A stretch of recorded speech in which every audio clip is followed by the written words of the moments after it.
Ser médico en la Edad Media era una ocupación compleja, profundamente influida por las creencias religiosas, los conocimientos heredados de la antigüedad y las limitaciones tecnológicas del momento. Aunque el oficio de sanar era valorado socialmente, también estaba rodeado de incertidumbre, desafíos constantes y una comprensión limitada del cuerpo humano y las enfermedades. Para entender cómo era realmente la vida de un médico medieval, es necesario explorar su formación, sus responsabilidades cotidianas, los beneficios que obtenían y las dificultades que enfrentaban. En primer lugar, la educación médica en la Edad Media no era uniforme y variaba considerablemente según la región, la época y el estatus social del futuro médico.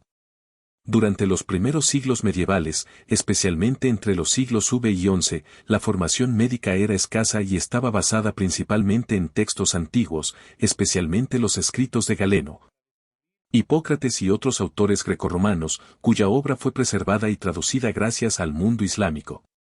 En este sentido, ciudades como Bagdad, Córdoba y más tarde Salerno y Montpellier jugaron un papel crucial en la transmisión del conocimiento médico.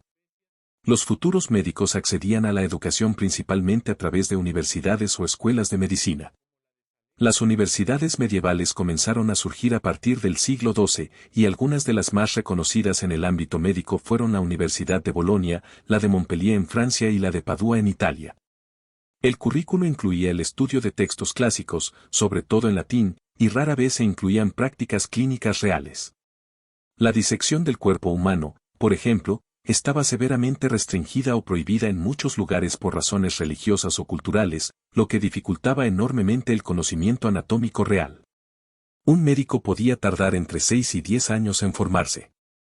Primero estudiaba artes liberales, luego ingresaba a los estudios médicos, donde aprendía sobre los humores del cuerpo, una teoría que sostenía que la salud dependía del equilibrio entre 4 sustancias básicas: sangre, flema, bilis amarilla y bilis negra. Esta teoría, heredada de la medicina griega, dominó el pensamiento médico medieval y orientó tanto el diagnóstico como el tratamiento de enfermedades. La vida diaria de un médico medieval estaba marcada por una combinación de rutina y eventos impredecibles. Algunos médicos trabajaban en ciudades o cortes reales, mientras que otros recorrían pueblos y aldeas ofreciendo sus servicios. En las urbes, era común que los médicos atendieran a pacientes en sus hogares, ya que los hospitales eran muy diferentes a los que conocemos hoy. Eran instituciones religiosas más dedicadas al cuidado espiritual que al tratamiento médico especializado. En este contexto, el médico medieval debía estar disponible a cualquier hora del día, especialmente en tiempos de epidemias o cuando su clientela era de alta posición social. Entre sus responsabilidades estaban observar a los pacientes, registrar síntomas, examinar la orina, una práctica común para el diagnóstico, y formular tratamientos que podían incluir sangrías, purgas, pociones a base de hierbas, cambios en la dieta y recomendaciones de reposo. El diagnóstico se basaba más en la observación y el juicio personal que en evidencia empírica, dado que no existían herramientas diagnósticas como las de la medicina moderna. Cabe destacar que el médico medieval no trabajaba solo. En el ecosistema sanitario también estaban los barberos cirujanos, que realizaban procedimientos como extracciones dentales, drenajes de abscesos y hasta amputaciones. Aunque los médicos universitarios los consideraban de menor categoría, los cirujanos eran a menudo más experimentados en técnicas prácticas. Además, estaban las parteras, curanderos y herbolarios, que ofrecían atención especialmente en zonas rurales o entre las clases populares. Estos practicantes no siempre contaban con aprobación oficial, pero eran fundamentales para muchas comunidades.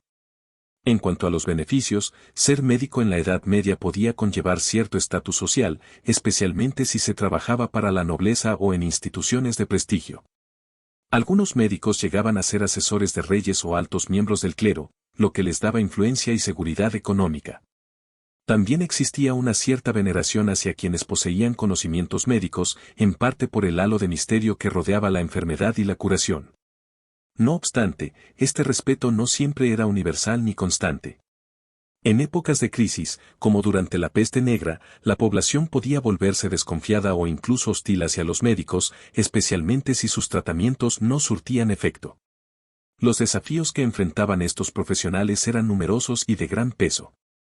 En primer lugar, la falta de conocimiento sólido sobre bacterias, virus o mecanismos fisiológicos hacía que muchos tratamientos fueran ineficaces o incluso contraproducentes.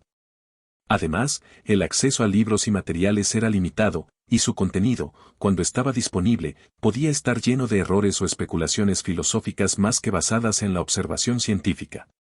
Otro reto importante era el riesgo personal.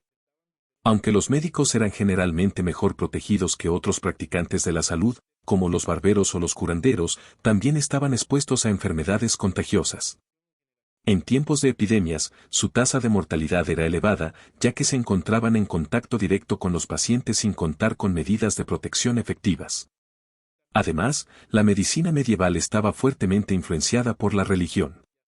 La Iglesia tenía una autoridad considerable sobre qué conocimientos eran aceptables, y muchas veces la enfermedad se interpretaba como castigo divino. Esto significaba que los médicos debían navegar cuidadosamente entre la ciencia y la fe, y a menudo debían justificar sus prácticas dentro de un marco religioso. Algunos tratamientos eran acompañados por oraciones o rituales, y los médicos solían colaborar con clérigos en el cuidado de los enfermos. El entorno político también podía afectar la práctica médica.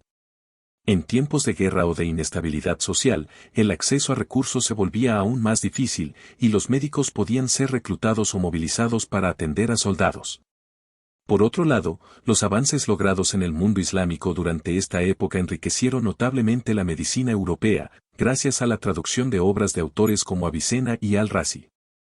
Estos textos introdujeron nuevas técnicas y enfoques más sistemáticos, aunque su adopción fue gradual y en algunos casos resistida por sectores conservadores. A pesar de todas estas dificultades, la figura del médico medieval fue evolucionando. Hacia el final de la Edad Media, con el surgimiento del Renacimiento y una mayor apertura hacia la observación empírica, comenzaron a surgir cambios significativos en la medicina. Se reintrodujeron las disecciones anatómicas, se fundaron más universidades y se empezaron a cuestionar algunas ideas tradicionales.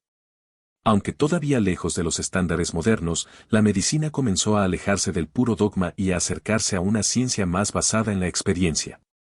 En resumen, ser médico en la Edad Media era una labor exigente, respetada pero también cargada de incertidumbre. Los médicos eran hombres, en su gran mayoría, de estudio, pero limitados por los conocimientos de su tiempo.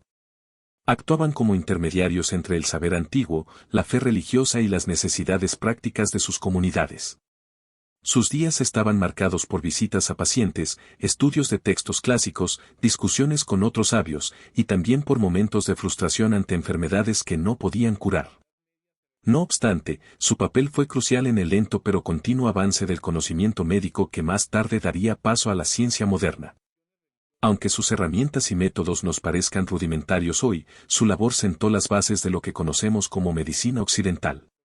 Si te ha parecido interesante este recorrido por la medicina medieval, te invitamos a explorar otros videos del canal Vida Medieval, donde abordamos distintos aspectos fascinantes de la historia. No olvides suscribirte para no perderte ningún nuevo contenido y seguir aprendiendo con nosotros. Gracias por ver y hasta la próxima.